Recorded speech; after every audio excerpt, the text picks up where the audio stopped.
Shall we begin? Hey guys, I am almost there. Let me click a couple buttons here to make sure I got something right. There we go. Looks like we're about to get this party started. Dun, dun, dun, dun, dun. Dun, dun, dun, dun. Dun, dun, dun, dun, dun, dun, dun, dun, dun. All right, here comes my face. How you doing? Happy Wednesday on the Morning Night Live. It's Hump Day, and the catchy title here, this Sleepy Joe, the 7 Virtues. I don't know. I don't really have 7 virtues, but Sleepy Joe was interesting yesterday, and maybe it's good for clicks. I don't know. I'm just gonna do the show. That's what I do. So I hope you're ready. People will roll in eventually. I got to figure out something with this schedule. I might have to actually just say the show starts at 9:30 or 10:30, whatever it is that you time zone you're in. But I've got some interesting stories more on the rainbow front, more than about Sleepy Joe. Sleepy Joe, I have a couple stories. And then just some mishmash. I'm sorry, I'm wiping my eyes because I'm, whatever. So, shall we do it? Are we ready? Johnny, you good over there? All right, stop that music and play the intro. Ladies and gentlemen, coming to you live from the Lucky Dog studio in a hidden location somewhere in the upper Midwest of the United States of America, it's a brother making his own way but with all the wrong opinions. Welcome to the Morning Night Live with your host, the one and only P-Dog Knight. All right, shall we do this thing? Let's shall. Stop the music. And there's my face. Good morning, everybody. Welcome to the Morning Night Live. I'm your host, Marty, also known as P-Dog Knight on the internet. Welcome back to the P-Dog Knight channel, where sometimes you just have to wing it. I'm just saying. My schedule's getting weird, and I'm okay. I'm getting a little nervous about the time I'm about to take off here. But I guess that's not any really big deal. Anyway, I want to say good morning and just get into it because I'm limited time today. First, over the chat on Rumble is Mr. Avocados Diabli, who gets the bell. Thank you for joining us today, sir. Also, good morning, Mike Savage, Blarg, and Sully209. Glad to have you all over there.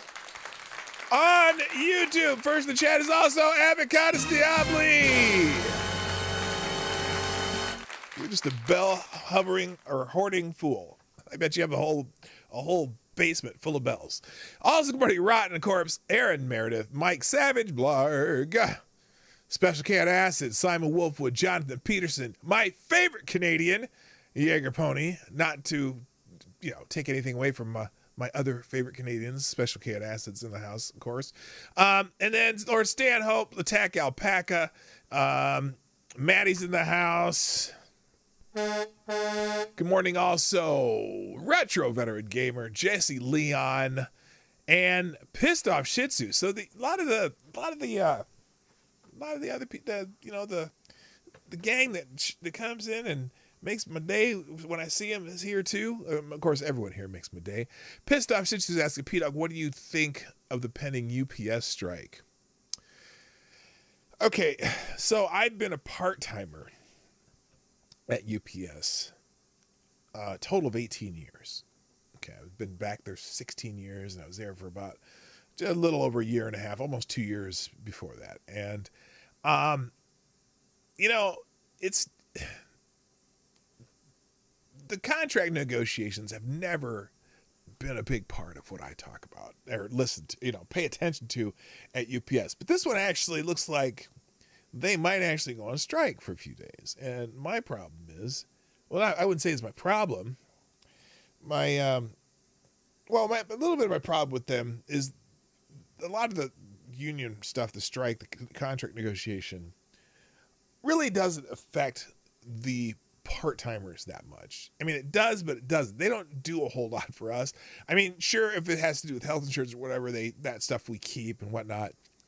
But they've used to always focus so much on just the full-time people, the drivers, the full-time, hub people and all that. And they really never did much for the guys who are just the part-time people, even though we are part of the, we're part of the union. We, get paid, all that stuff and whatever, and get the health benefits because of the union. But they always seem, there's a whole lot of things that go on there that I really not going to go into, but that just don't benefit us. And this time though, the one thing, is that this happened over the last few years, especially during peak time when they hire all these part-time people to work during the peak season, from basically November through the middle of January. They always pay them so much more than they do the people who are already, or at least from starting point, they've been paying them, starting them at higher wages, right? And especially in the last cycle, they're starting people at some at 19, some at 22. I don't know, it's whatever it is. And when I started there, it was, I think the starting pay was $9.50 or something.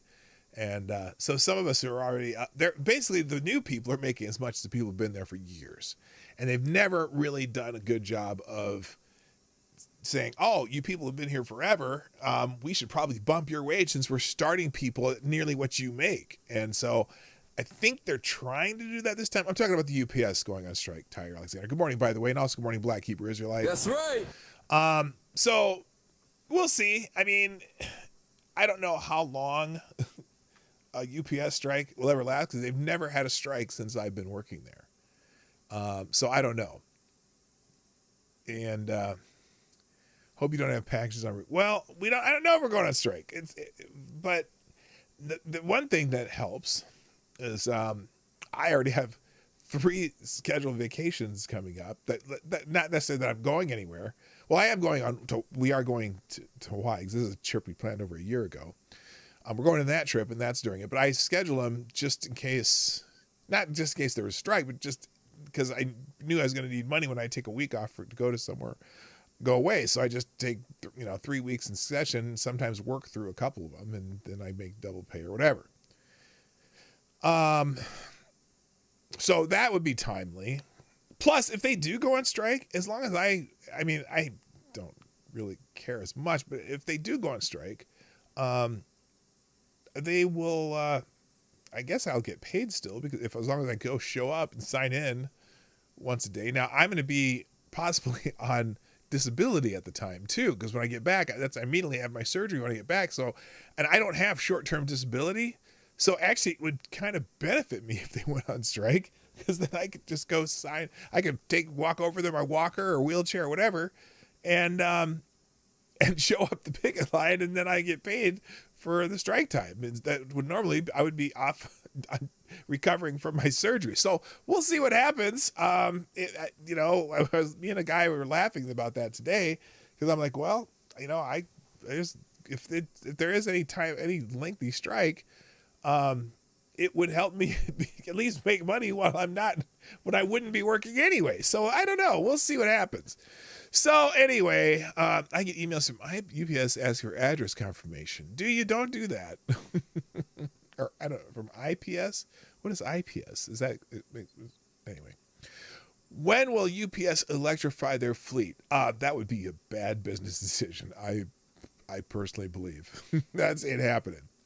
Your wife works at UPS at the corporate office, and she's supposed to go to Albany, New York. She's nervous about it. Yeah, well, I'm not excited about it.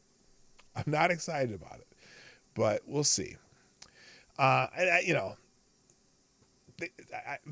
it's been one of the greatest part-time jobs I could ever have.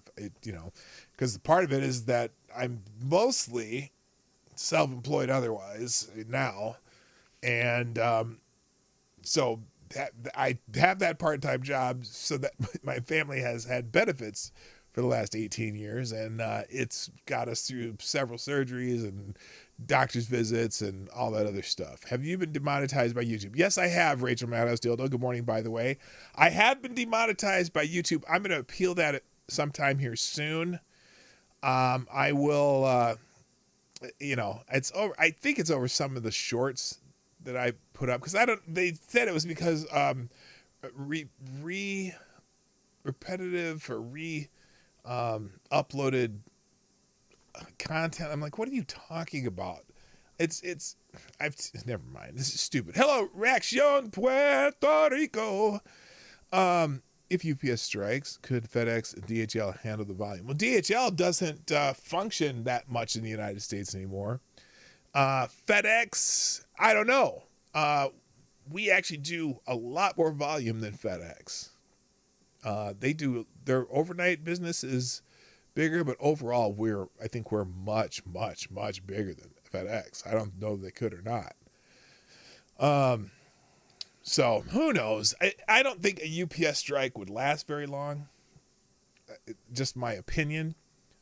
They've usually been able to, in fact, they've usually been able to forego strikes, obviously, because I haven't dealt with one since I've been at UPS. Now, what's funny about that, I think the last time they actually had a strike was the time I worked there for about a year and a half, almost 2 years.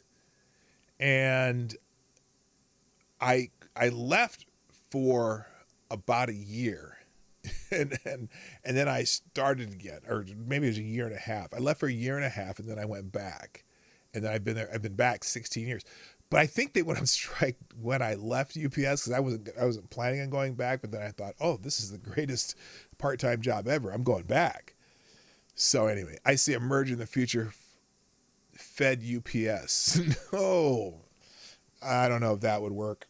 FedEx is non-union. UPS is union. There's a whole lot of stuff there.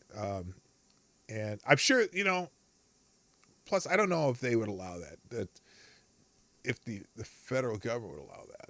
I don't know if they consider that someone monopolizing things, because although, now Amazon does a lot of their own shipping, but we do a ton of Amazon shipping too, though. Between us and the U.S. Postal Service there's a whole lot of stuff shipped. But anyway, I'm getting off track here. So thanks for the question. And that's some bonus content for you guys. Let's get into the show. Let's go to, well, first, maybe I'll go to the name of the show, because this is kind of interesting. I saw this clip of Joe Biden talking to the Israeli Prime Minister, right? Is that right? Oh, wait, let me put these together. Let's make sure I can see it on the screen. All right, there we go. So, and sometimes when you see clips on the internet, you don't catch certain things. And so I've seen this clip a few times, and I thought, oh my gosh, Joe Biden's falling asleep while he's meeting with a foreign prime minister, right? So here it is. Watch Biden incoherently mumbles, looks fast asleep during Oval Office meeting with the Israeli president. Now, it almost, and I'm going to show you two different versions of this, because, wait, what? Those ain't real, dude. You even made a part in his hair. What? I'm not sure. Good morning, by the way, those ain't real, dude. And shrapnel too. Netanyahu, not to be confused with Yahoo, Sirius from Young Eyes. No. I'm sorry. It's the president of Israel, not the prime minister. Prime minister is Netanyahu, the president of.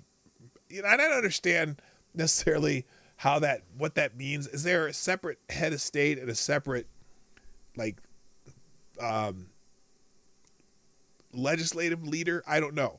But anyway, he's meeting with this president of Israel. And this is the clip from Fox. Now, a lot of people pulled this clip from Fox News, but that's on different places. It's Ray-ups, Red X or X-Fed? Good question. That's right. There we go.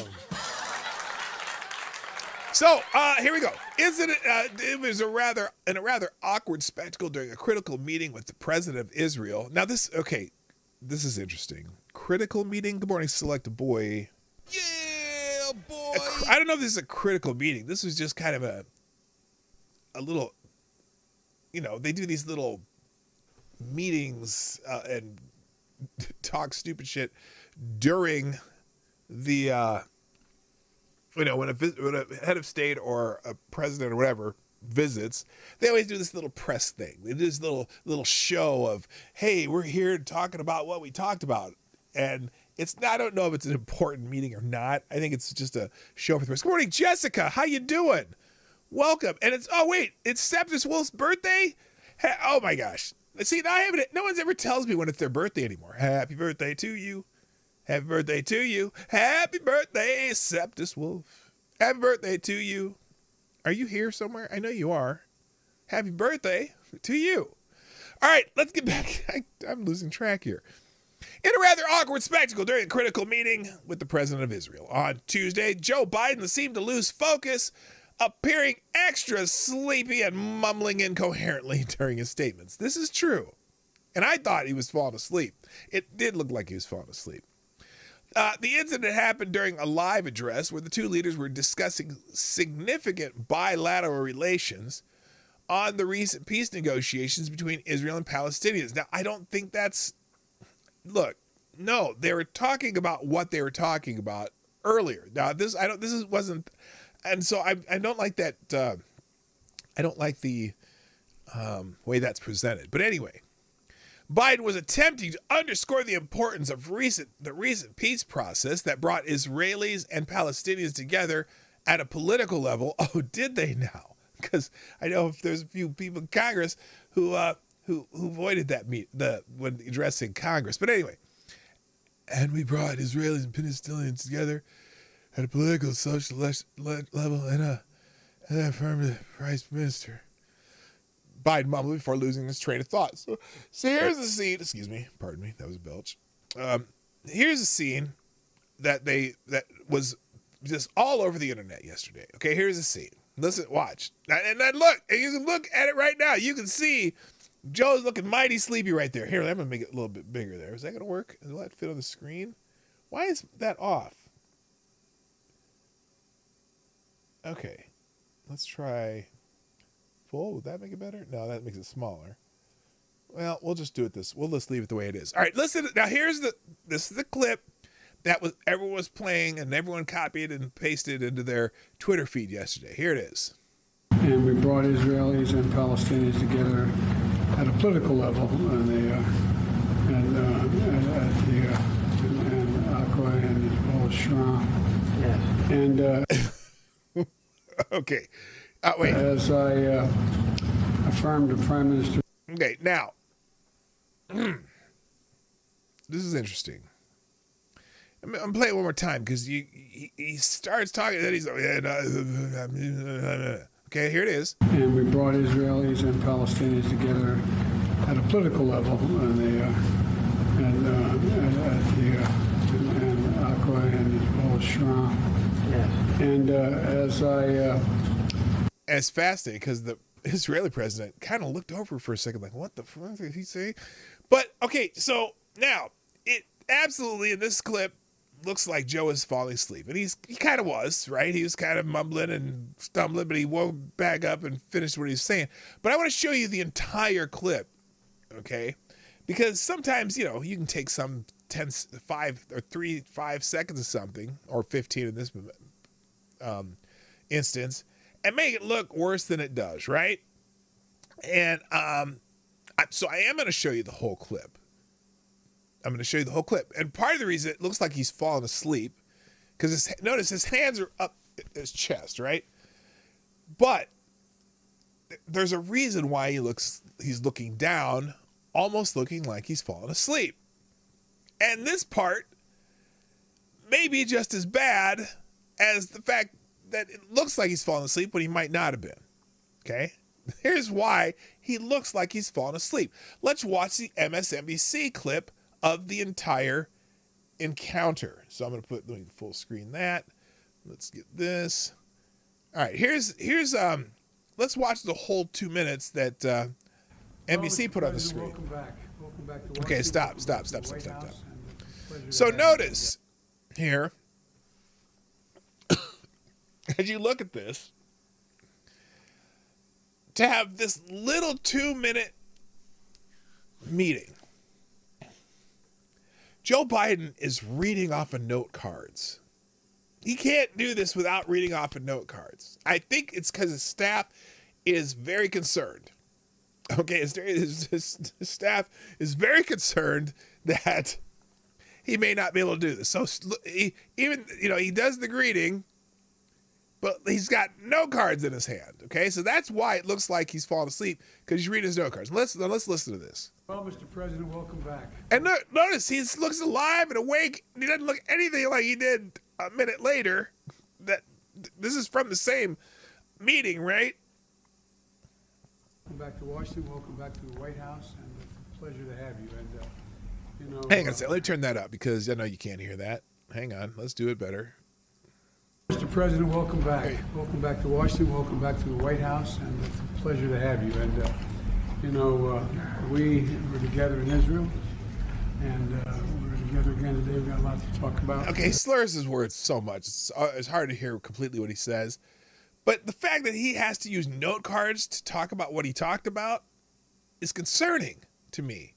That's what's concerning. The fact that it looks like he's falling asleep when he might not be, not so concerning. But the fact that he has to read all of this off of note cards, hang on. This is the White House staff telling him what to say. Good morning, Cool Frog, my brother. How you doing? Nice to have you join us. And my love for Israel is deep-rooted, long-lasting. And as I often said, if there wasn't Israel, we'd have to invent one. Okay, who now clearly that line was off script. Okay? What he said there was something about, I really appreciate Israel, I love Israel, blah, blah. And if there wasn't one, we would have to invent one. Really? What the hell does that mean, Joe? Nobody knows what that means. Here we go. But 75 years. 75 years. It's hard to believe. It's hard to even remember about 2/3 of those. He said, I remember he says, I remember about 2/3 of those 75 years. This is a friendship I believe is just simply unbreakable. Unbreakable. And together, Now, this is off his note cards. A friendship that I believe is unbreakable. He needed note cards to remember that. And now I'm gonna go back. He's having to read this off the note cards. So let's see what he reads off the note cards now. unbreakable. And together, working to bring more stability and integration in the Middle East. And Wait, build a what? stability and integration in the Middle East. Building a integration in the Middle East. Don't know what that means. And a lot of hard work. And a lot of hard work. We've got a lot more to do, but there's. Okay. Now, every time I look at the Israeli president, he looks over at whoever is standing there taping this, and if there's reporters in there. Every time he looks over, I think what he's saying in his head is, oh, no, I don't think, he says he does not remember 2/3 of those. Oh, is that what he said? I don't know. But every time the president looks over, it always looks like the president of Israel is looking over like, what the fuck did he just say? What the fuck did he just say? And look at this look. He's like, what? What did he just say? Because you don't really know what he said. It's words, but it's incoherent. Listen again. Working to bring more stability and integration in the Middle East. Oh, working to build more stability and integration in the Middle East. Okay, I don't know who chose those words. And a lot of hard work. And a lot of hard work. We've got a lot more to do. A lot more to do. Progress. Last year we convened the largest gathering of Arabs and Israelis in a decade at the Negev Forum. And we resolved the maritime boundary dispute between Israel and Lebanon. Okay. People thought could never happen. He's got a list of things to We say. opened up an airspace for Israel and over Saudi Arabia and Oman after I had a little visit there. Now that's interesting. They built up a little airspace for Saudi Arabia and Israel over in Oman, over in Jordan, right? How was that possible? Anybody remember why that might be possible? The relations in the Middle East, why these little things that they're doing are possible? Oh, was it because Trump got those countries to sign new agreements with Israel? Is Biden taking credit for that? Is he taking credit for that? I'm just curious. Someone who knows this region better than I do could tell me the answer to that. I don't know. And we brought Israelis and Palestinians together at a political level, and Aqua and as well as Shram. Okay, so that's the part that everyone's clipping, right? Him looking down. We brought Israelis and Palestinians together at a political level in Shram. Okay, so that's the part that they clipped. But which again, I'm more concerned is why is he having to read off of notes for this? Over Saudi Arabia and Oman after Here it is again. a little visit there, and we brought Israelis and Palestinians together at a political level,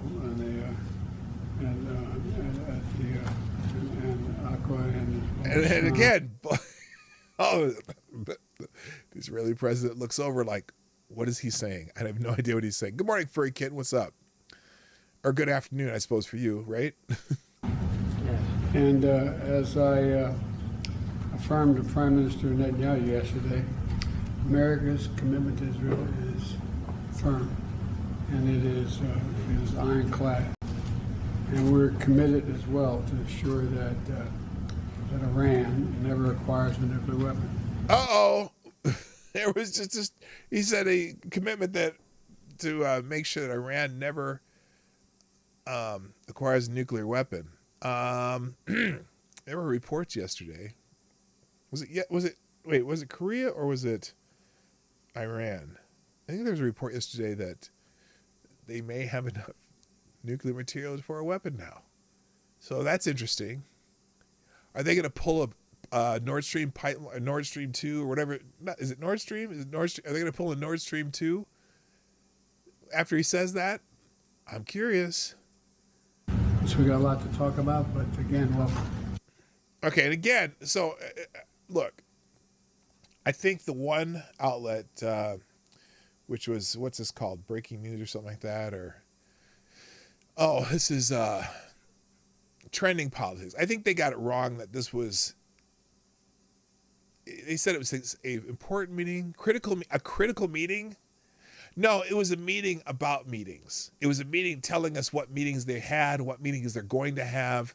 And it's not a critical meeting. This is a press, this is a appease the press with some bullshit meeting that they do for ceremonial purposes. This is not a critical meeting. The critical meetings are the ones that he was talking about. And, we'll see what happens. So anyway, that was the main topic of the day. Let's get into some other news, though. I have a bunch of headlines. We'll just get through as many as we can, and we'll fly through this today. In the Daily Mail, young North Carolina woman is suing doctors who put her on testosterone at age 17, saying she needed therapy, not a double mastectomy, in the latest blockbuster detransition suit. Apparently, a young North Carolina woman is suing the medical team that put her on testosterone at age 17 and surgically removed her breast the next year, saying she was fast-tracked into transgender care for profit when she really needed therapy. Prisha Mosley, 25, says she was confused and battling mental health problems when clinicians suggested cross-sex hormones and double breast removal after a brief consultation, only lasting minutes. Oh, I thought they were following the World Professional Association transgender health guidelines that said you need about 6 months to a year of therapy before you even start doing this stuff. Oh, no. After one freaking visit, Chicago Mike, good morning, sir. After one freaking visit, in her 53-page complaint, she says doctors lied, including by saying testosterone jabs would solve her problems and make her grow a penis. What? No, the doctors didn't tell her that, did they? Did they? They wouldn't have told her that. That does not happen. That's interesting. Maybe she was under the impression that she would become a real boy. She has decided to detransition and live as a woman and seeks financial damages. The treatment's left irreversible scars, she says, including a deep voice, body and facial hair, pain in her neck and shoulders, damaged vagina, and she will not be able to breastfeed and may be infertile. I'm guessing they didn't tell her a whole lot of that beforehand. She's just the latest detransitioner to take legal action against her doctors in lawsuits that could prove pivotal in America's heated debate about transgender rights and medical procedures. So, I've been saying this a lot over the last year. This is going to be, I have a feeling this is going to be one of the greatest mental health and now I'll even say legal disasters for the medical profession in a long time. This is is really. Wait, is Rumble not working again? Good Lord. I'm sorry. I just noticed that Rumble's not working. Okay, let me put the link over there. I'm sure most of you are already over here. Apologize. I don't know. I've been having trouble with Rumble lately, and hopefully I'll get that fixed soon. The link. Tube only today. I apologize if you were over there. Probably already came back over here. You're going to see a lot of this in the coming years because they are. It's becoming just a conveyor belt of kids having this, falling into this social contagion, and the people doing the transitioning medically are just waving them through. Oh, you say you feel like this? Oh, well, let's do this. Let's go. Come on, 1 visit, 2 visits maybe. Let's go. Without counseling, without really determining what the problems might be. Is it something that they feel bad about? Do they have a abusive situation at home? Are they autistic? I mean, a lot of the people who are being transgender now don't have gender dysphoria. Some of them just other mental health issues, but they're basically wrapping all these other issues into one thing and saying it only can be transgender. We're gonna transition you. We're gonna start socially transitioning you or medically transitioning you, and most of the time that ain't it. Also, the only long-term study on this. Oh well, they say. Oh well, if you don't, would you rather have a dead boy or a living girl? Well, the only long-term study on this says that the suicide rate of kids who do transition is higher than those who just go through puberty. You're creating this. You're exacerbating the problem. And there's all kind. What happened to this story? What happened to it? Oh, there it is. Now, in other rainbow news, I suppose. There's a confidential Biden Department of Defense memo, and it reveals that transgender service members can skip deployments and receive indefinite physical fitness and standards waivers to be in the military. This is I don't know what this is. Jordan Schachter, the dossier, has acquired a new Department of Defense memo that goes into great detail on the topic of care of service members who identify as transgender. The document, which is not classified but has long remained unavailable to Americans, is being published here for the first time for public consumption. The 34-page memo details the enormous perks granted to service members who identify as transgender. They get, you know what? I'm telling you, it's funny. They try to tell you that people are so brave coming out as trans. Are they? Because it sure seems like people who come out as trans get an awful lot of support from a lot of different places in this society. teachers in schools praise you, and they throw a whole month of special parties for you and have pride parades just for you. Now the military is giving special perks and benefits to people who identify as transgender.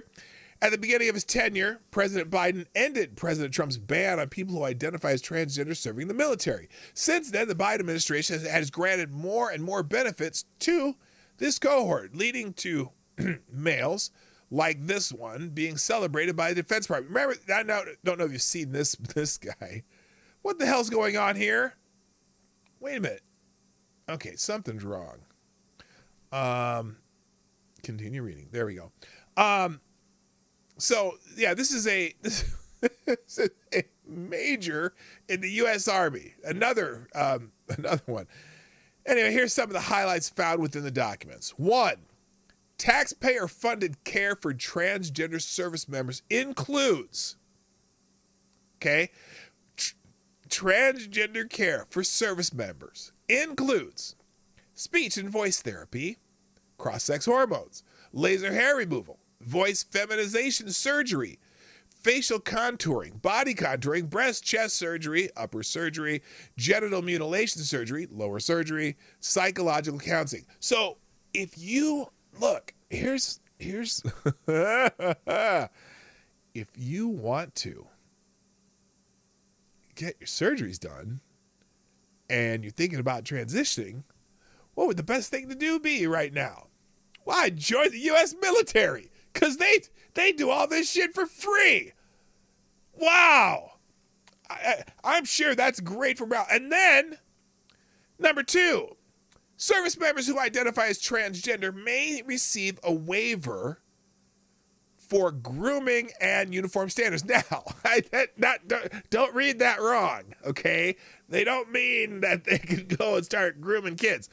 That means that the hair and dress standards, and I don't mean dress like a cocktail dress. The hair and dress standards are relaxed for transgender military service members.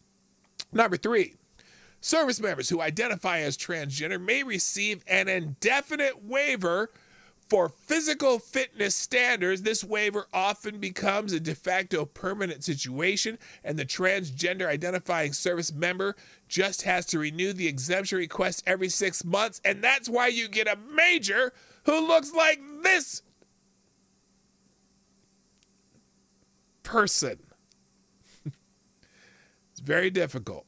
Very difficult. This is a major, an officer in the United States military. Boy, oh boy, I'm following this person into battle. And number 4, service members who identify as transgender will be considered, quote, non-deployable, end quote, for up to 300 days while taking hormones for their transition period.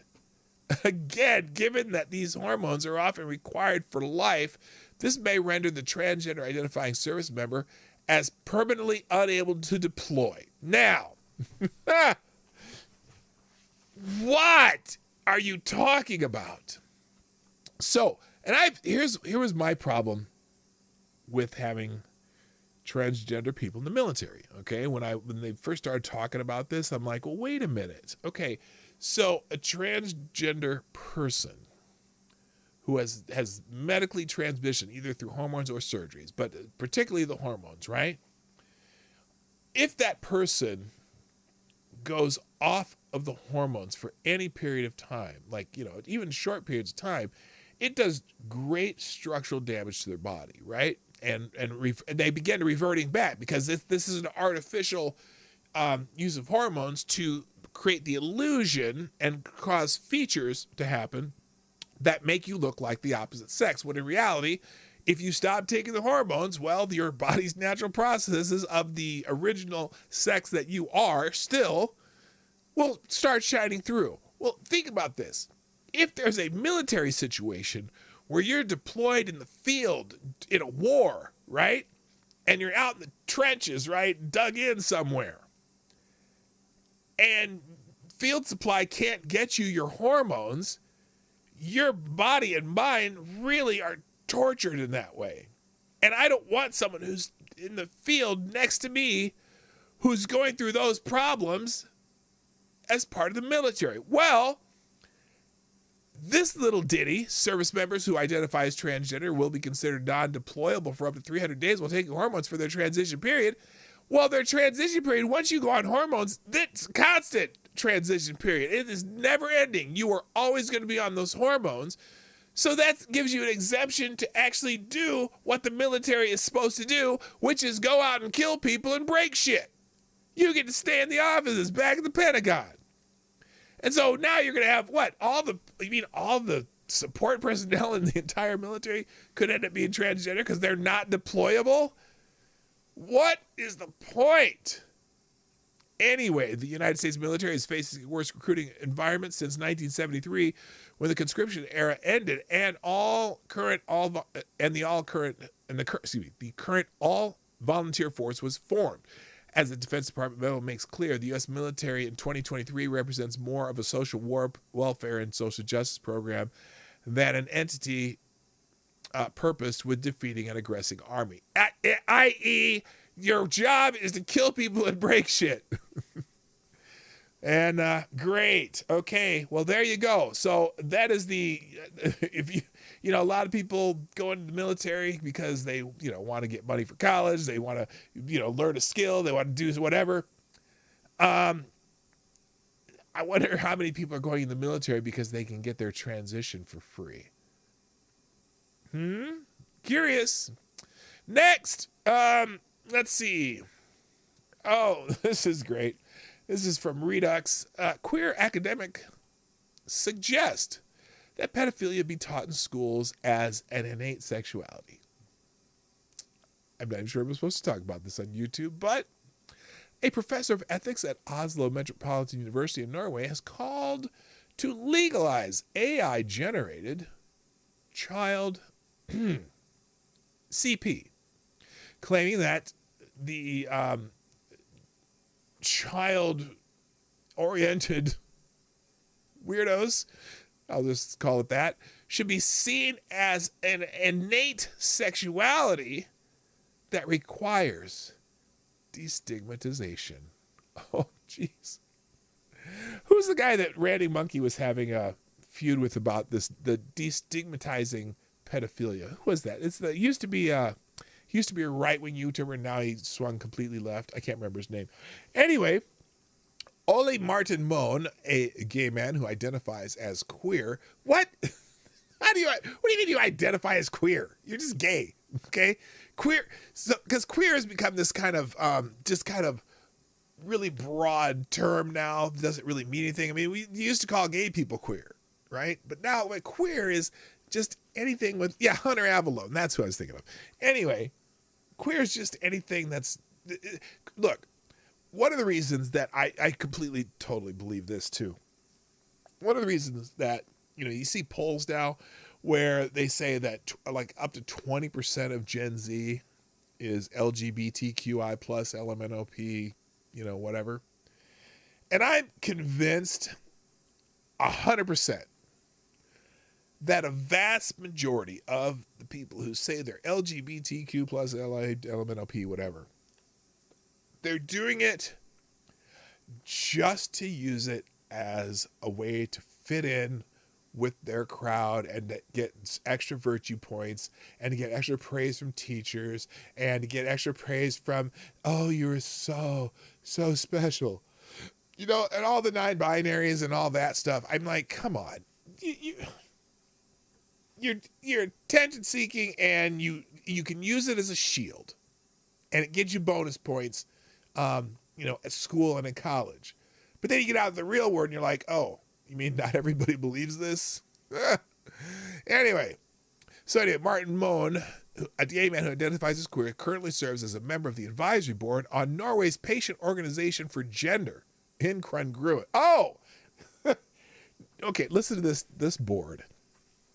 Norway's patient organization for gender incongruence. It's called the PKI, a social and political lobby group for trans rights.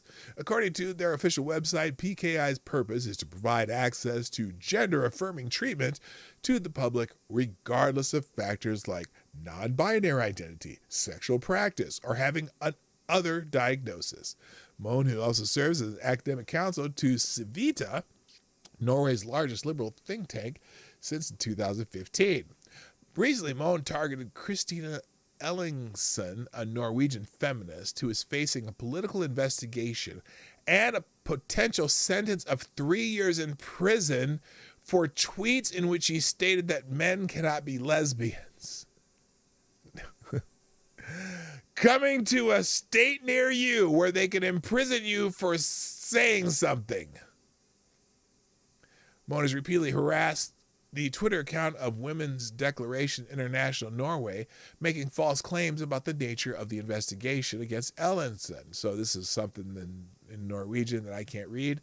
But while Moen believes Ellingsen's ideas on transgenderism are worth criminal prosecution, his own academic history would likely be considered far more disturbing to the average person.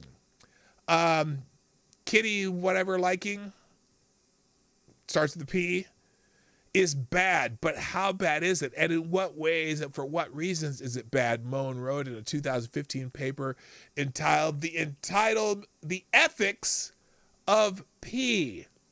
Kitty liking.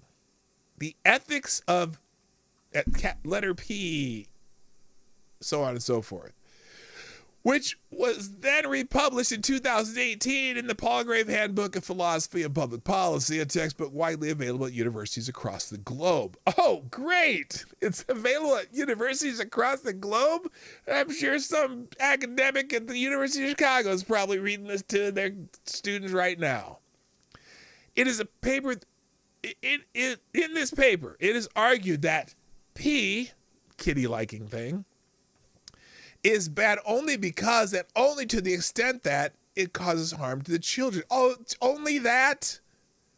And that P, kitty liking, itself, as well as expressions and practices that do not cause harm to children, are morally all right. Read the abstract. So as long as you don't act out on your P, kitty liking, it's just fine. It's just a sexual orientation. Oh. Moen details arguments against adult-child sex before ultimately coming to the conclusion that adult-child sex is not categorically very, very harmful, but may result in risk of kids being harmed. He offers a quick disapproval of penetrative adults. Okay, I can't even read. Read the rest of this yourself. This guy thinks it's okay to be a P. I think he's in the same, probably, I'm guessing this is where Hunter Avallone got this idea. Okay, so he probably read some of Ole Martin Moen's bullshit and said, well, we need to destigmatize it so people can, turn themselves in and yada, yada, yada. Hello, Fabian Esparza. How you doing? All right, moving on. We're still in the rainbow section of the news today. There's a teen in Pincourt, Montreal. Canadians, we need to have a talk. In Pincourt, Montreal, a 16-year-old teenager is currently facing criminal charges for removing an LGBTQ plus flag from a school in Pincourt. The incident occurred on May 16th and raises questions about how dissenters are treated if they do not conform to the LGBTQIA plus AA to AA softball movement. So let's see. A viral video on social media captured a group of high school students removing and trampling a LGBTQ plus flag, leading to a series of events that have left families and authorities dealing in the aftermath. In the midst of this unfolding controversy, the concerned mother of one of the teenagers involved reached out to Rebel News for assistance in dealing with the serious repercussions. The teenager faced school sanctions soon after the incident. Now look, I can see if they said, you know what? You took someone else's personal property and attempted to destroy it. I can understand that, but I don't think that's why they made him do this. They received received a call from the Sûreté du Québec, which is the Quebec provincial police. The mother expressed her belief that the school holds responsibility for the situation with her son, pointing out that the majority of students come from various religious backgrounds. She mentioned that that could lead to inevitable conflicts when imposing LGBTQ plus flags on them. Despite this, the school continued with the display. So anyway, apparently they're pressing charges, or could be. I don't know. It's facing criminal charges for now look, again, destruction of someone else's personal property, slap on the wrist, you go to the principal's office and have detention for a week. But they're talking about criminal charges. And then finally, in the end of Rainbow News today, this is an interesting one. It's called, Is There a Doctor in the House? About queering the medical ethics of pregnancy to problematize a desire for normal fetal outcomes is an abandonment of evidence-based medicine and the principle of do no harm. So you can read, this is interesting, and I'm not going to go into it too deep, but this is discussing the trend in medicine to change language because of the rainbow movement. Okay. I didn't even say rainbow movement, the trans movement. In recent years, a striking paradigm shift in medical ethics has emerged, driven by progressive political ideologies purporting to champion social justice. This shift has precipitated a surge in initiatives centered around diversity, equity, and inclusion. The resulting effects have varied considerably. They do include the introduction of explicit racial bias in treatment protocols in a quest for health equity, as in prioritizing the melanated population or whatever. And an unsettling disregard for biological sex. Again, we're talking about, this is the medical industry, okay? Ethics of pregnancy. Unsettling disregard for biological sex as an important variable in both medical research and patient care. Instead, the new radical movement favors categorizing individuals based on their self-identified and medically irrelevant gender identity. Even more alarmingly, we're witnessing a direct assault on the language associated with women's health in medicine. Terms traditionally used in clinical settings, such as mothers, are being replaced with neutral alternatives like birthing parents. Similarly, the term women is frequently substituted with individuals with a cervix, even though nearly half of women don't know what a cervix is, and such language may therefore cause a significant number of women to forego important cervical screenings. So there's a large number of women who don't know the medical terminology for their bodies. And I'm sorry, if you just said a person with a prostate, okay, I'm sure there's a significant number of men who would go, wait a minute, what? Huh? Because men and women, the terms I'm saying, have been ubiquitous for hundreds, maybe thousands of years. And so now they're confusing people. So you say, oh, well, individual with the cervix, well, some women don't even know that that's part of their body because they're stupid or they've gone to public schools or some shit like that. So bonus holes. Don't get me started on bonus holes. Someone has made a good point though, because someone was talking about how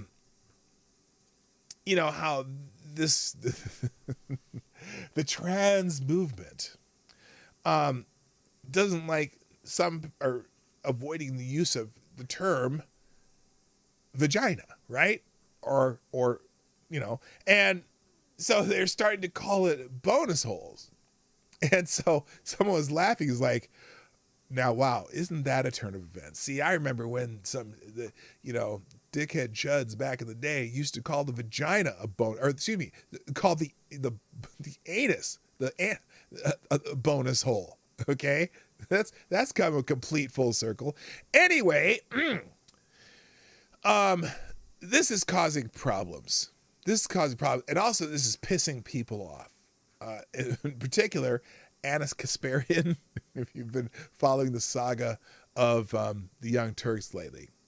All right, let's get through some of the other news that I have here, and we'll call it a day.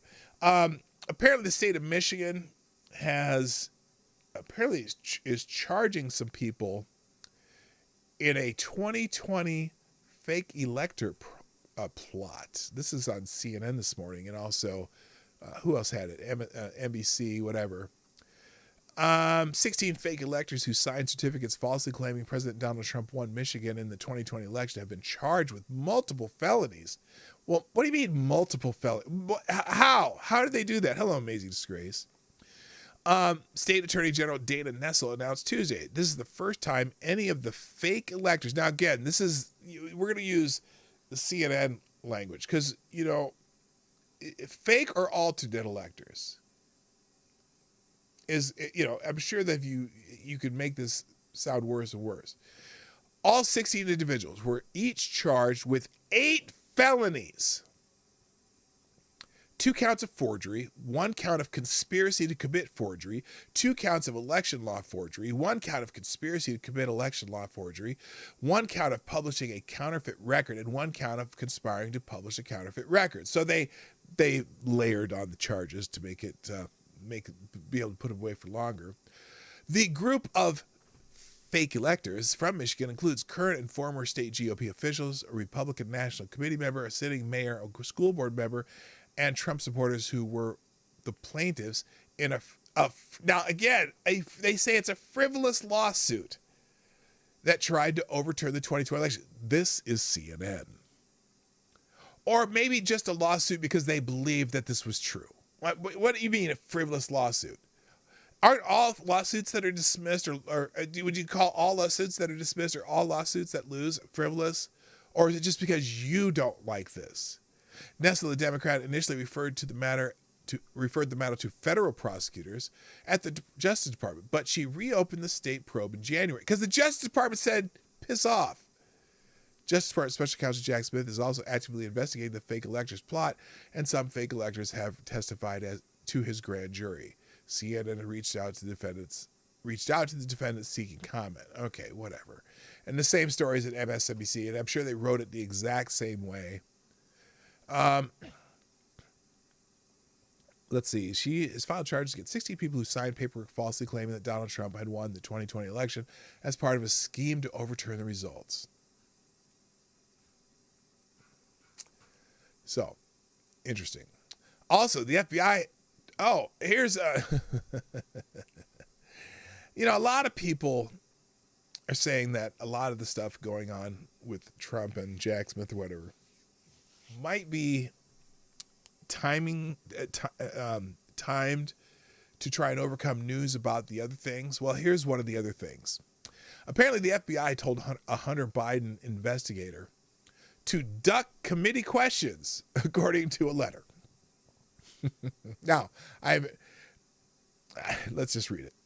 The FBI warned a supervisory agent who investigated Hunter Biden that he was expected to decline to respond to House Oversight Committee questions about the ongoing case involving the first son, a bombshell letter obtained by the Post shows. FBI General Counsel Jason Jones. Oh, I thought this was going to be a letter among Republicans. No, this is an actual letter from someone in the FBI telling an agent who is a whistleblower not to testify to a congressional oversight committee. This is interesting. FBI General Counsel Jason Jones sent the letter Sunday afternoon, just hours before the agent was set to testify, even though a source tells the Post that the FBI knew of a scheduled Monday deposition for several days. The department expects that you will, this is from the letter, the department expects that you will decline to respond to questions seeking non-public information likely covered by one or more components of executive privilege or other significant confidentiality interests, in particular information about deliberations or ongoing investigative activity into law enforcement matters, Jones wrote. You should instead refer such questions to the FBI's Office of Congressional Affairs, the FBI lawyer went on. Quote, and more continuing, Consistent with a long-standing practice, this will afford the department the full opportunity to consider particular questions and possible accommodations that may fulfill the committee's legitimate need for information while protecting the executive branch confidentiality interests. So basically, shut the fuck up, don't say anything. We'll figure out how to obfuscate from this bullshit later. The FBI agent proceeded to confirm key details of the probe that were previously shared by 2 IRS agents, including that Hunter Biden's legal team was tipped off about a planned approach to interview him in December 2020 about his failure to pay millions in taxes on foreign income. So there you go. The FBI directed its agents to basically lie through non-compliance. Isn't that special?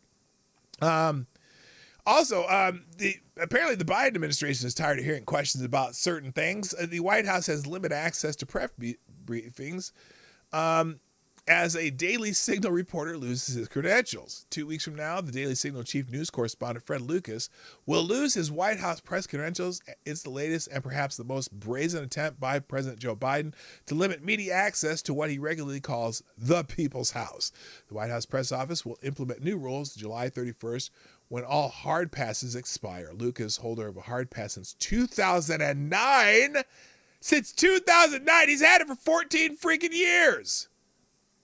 Will no longer be able to easily attend White House press briefings or access the sprawling Pennsylvania Avenue campus as he has done for the past 14 years. At issue are new rules announced in May that limit the number of journalists who are eligible for a White House hard pass and give Biden's press team greater power to expel journalists it doesn't like. Well, isn't that special? Good for them. Well done. So they just don't like his questions. Let's see. All right, let me finish up with this. If you follow me on Twitter, if you don't, it probably pops up in the links every once in a while. Is any of my? It doesn't look like the Streamlabs links have begun showing up, has it? It really hasn't. I got to fix that. I got to reset all that because it's not posting all the stuff that I want in the cloud bot. But anyway, if you follow me on Twitter, I have a poll pinned on my Twitter account right now. Which is, would you do this? And it's watch this 17-second clip and answer and retweet to increase the sample. So here's what I'm linking to here.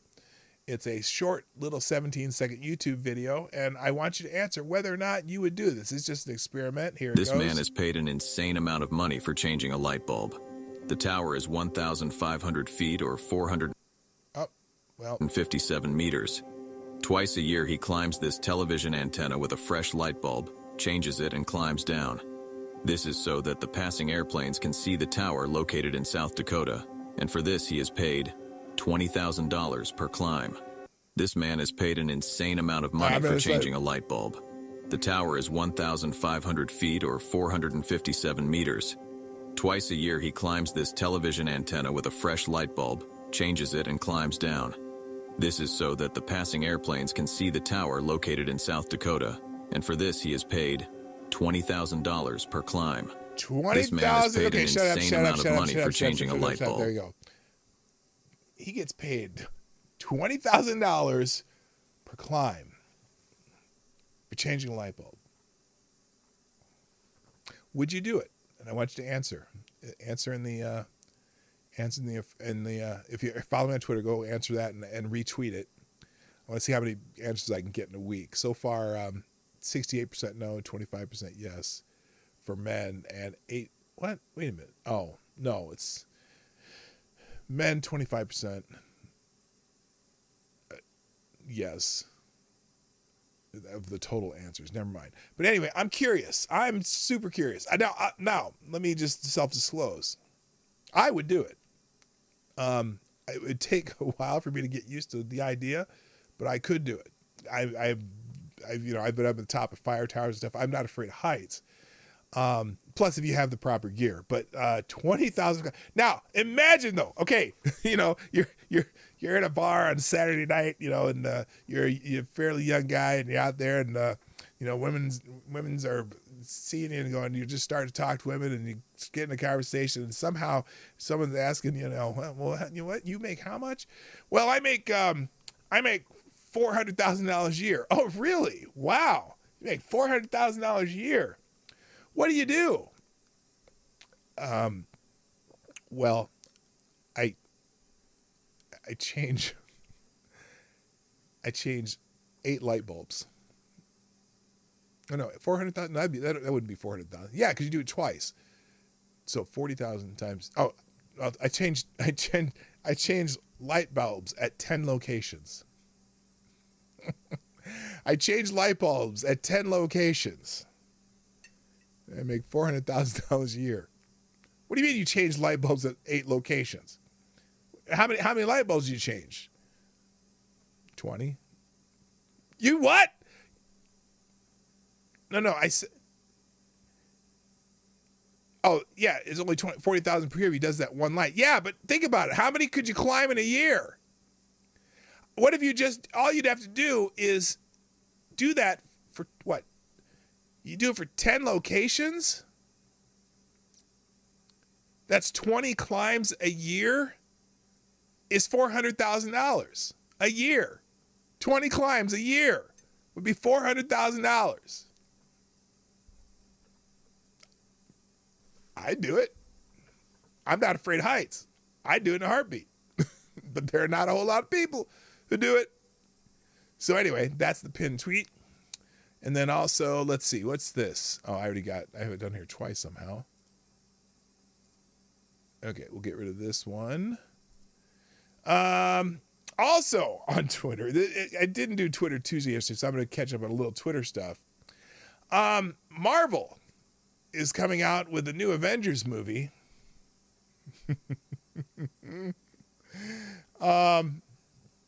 And apparently these 3 people are leading the new Avengers movie. Wait for it.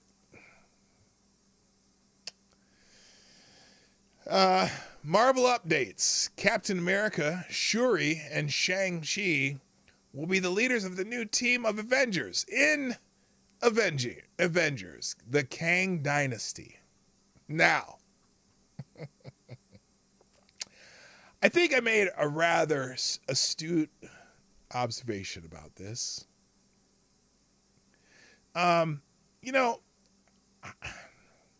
It doesn't necessarily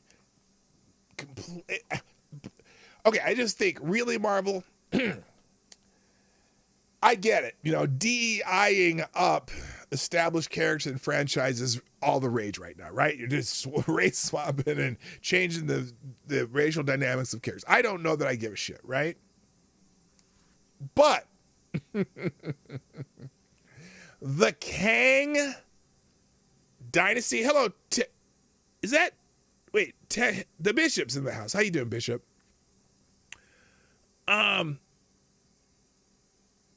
The Kang Dynasty, they're going to put something called the Kang, something. Now, I'm not sure if they mean the Avengers, something about the Kang Dynasty, or if they're fighting the Kang Dynasty. But think about this. Marvel, we was Kangs. Is that really something that you want to associate with this? Because in some way, we was Kangs is kind of a, kind of a slur thing. I think, here's what I think Marvel's doing, because everyone's doing it. They're all doing all this stuff that, instead of writing new characters. Now, look, I loved, Black Panther, when that came out, that was great, because that was kind of true to the character. And the Shang-Chi character, they wrote a whole new story to make this Shang-Chi, right? Okay. And I appreciate that. But changing Black Captain America to something instead of writing a new character is lazy. Race swapping everyone out and dropping new people in is just lazy. And why not come up with new characters? Just like when they do this, and the reason I title it Snow, the Snow White and Snow White and the Seven Dwarfs is being completely changed, because first of all, Snow White is a Hispanic woman, so it's more like Snow Off-White and the 7 diversity hires. But it's like, or the DEI committee, because not even now it's Snow White and one dwarf and 7 other people. One of them's a really super tall guy. It's not even Snow White and the 7 dwarfs, which was what is it, Hans Christian Andersen, or was it Hans Christian Andersen that did Snow White and the 7 dwarfs? No. It was the Brothers Grimm. Snow White and 7 Dwarfs was originally a Brothers Grimm story, which makes me nervous about what the original story was like. It's probably kind of dark and whatever. But Snow White and the 7 Dwarfs. You took 6 acting opportunities away from little people that could have been the 7 dwarfs, and you only have one of them. Why would you take away acting opportunities for little people? I don't get it. So just to make it more diversity, and one of the people's not even one of the whatever. The one of them is a woman. One of the dwarves is a woman. It's not 7. It's 7 dwarves. They had names, and Sleepy and Doc and Bashful and Dopey and I can't remember the other ones. Hector and now it's Hector and Maria and Shaka Zulu and whatever. Anyway, hello John Arnott and hello Brent Hayes. Anyway, Marvel DEIing up their establishment. All right, last one's a woman. Oh, there's a woman who got another one of the Jan 6 people got convicted. Woman who directed January 6 rioters with a bullhorn, convicted on federal charges. A Pennsylvania woman accused of directing. They didn't even. This is the Hill fucking up their writing skill here. Pennsylvania woman accused of directing January 6 rioters into the Capitol building with a bullhorn was found guilty on federal charges. Okay. Where is Ray Epps? Again, this Rachel Marie Powell was convicted on all charges brought against her. Oh, shocker. In D.C., the D.C. jury's doing the January 6 people? That, of course, they have a 100% conviction rate. This is amazing. Rachel Marie Powell was convicted on all charges brought against her, including 8 felonies and 1 misdemeanor related to her actions during the January 6, 2021 attacks. Hey! Did you hear that? I've noticed this lately, that they're no longer, at least in media, they're much more reluctant to refer to it as an insurrection. I wonder why that is. What memo went out from the White House or the Department of Justice to stop calling it an insurrection? I've noticed that a lot lately. There's some, people saying it, but media is no longer calling it an insurrection. The January 2020 attacks on the Capitol, the U.S. Attorney's Office in Washington, D.C. announced, blah, blah, blah, obstruction of an official proceeding, destruction of government property, entering a restricted area with a weapon. What was the weapon? Her bullhorn?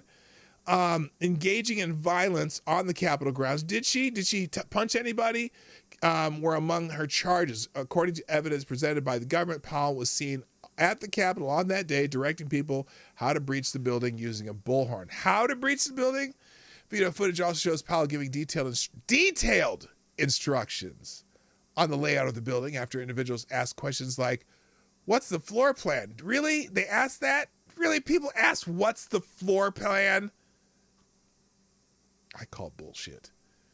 According to the U.S. Attorney's Office, officials added that in other video footage, Powell could be heard saying, coordinate together if you're going to take this building, and saying that they have another window to break. Oh, they missed a window, so she told them they have another one. So anyway, another J6 person has been charged and convicted, whatever. All right, let me see. Before I go, what's this one? Apparently more than 30,000 people have died with medical assistance in Canada since 2016. So the government allowing you to end yourself, well, they do it for you. Now the country will soon open up this option to those suffering from mental illness. Oh, good God. Coming to a state near you. I'm telling you, probably start in California. Then Minnesota will copy it because we copy everything Minnesota does. Washington State will do it. Then eventually New York. They'll be having assisted suicide all over the country. And they'll be marketing it like they do in Canada. It's scary. But interesting. It's because this person who tweeted about it made the joke just a year and a half ago. Depression affirming care was a joke showing the extreme affirming psychological care, how the extreme affirming psychological care could go. Now Canada makes it available. Depressed? Okay, we'll just end you. Great. I wonder if they'll do that. I bet they won't do that for people with gender dysphoria, though, because they'd rather transition you. Better a live girl than a dead boy, right? Interesting. All right. The other stuff I have up here, you'll just have to find yourself. Oh, shoot. I didn't get to this one. Okay, there's an article in here. We might have to cover it tomorrow. I think we've covered this before, though. This doesn't have a date on it, but someone was posting this. Is coffee racist? How drinking coffee perpetuates white supremacy. I think we read this a long time ago, but this is making the rounds again on Twitter, so I just thought I would put it in the links. All right, first of all, thank you, Tyler Alexander. You are the new Streamlabs Superstar sponsor of the day. Dropping a small bullet in the tip jar, the only sponsor today. Two things. One, Jermaine Dupri wasn't available to be in Taco Brown and 7 homeless individuals, and the dangerous weapon was her mind. Ah, yes. Thank you, Tyler Alexander. And as we leave the show today, that makes you the Streamlabs Superstar sponsor of the day. You got in under the time limit. Thank you for joining me today on the Morning Night Live, everybody. I got to go. Hit the link, or hit the like button and stuff, and share the stream. And if you want to throw money at me, there's ways to do that in the description. I got to go. I'll be back tomorrow. Anything else I got to say? Oh, and I'll drop the links in the chat during the outro. Thanks, everybody. My name is P-Dog Knight, and I'm out of here. Bye-bye. Hey, this is P-Dog Knight, and thank you for watching today on the P-Dog Knight channel. If you have an observation or remark you'd like to make about this video or my channel, I absolutely welcome you to write it in the comment section down below. I really look forward to hearing from you. And before you go, if you like what you saw but you're not already subscribed, please make sure you hit the subscribe button and definitely click that bell that pops up afterwards so you'll be notified when I post new videos or when we go live. I broadcast my live show, The Morning Night Live, Monday through Friday at 10 o'clock Eastern, 9 o'clock Central. A special thank you to all the supporters of this channel who share our videos on social media and who make donations through Streamlabs, YouTube, Venmo, and Cash App, which are all linked in the description down below. Thanks again, and until next time, I'm P-Dog Knight, and I'm out of here.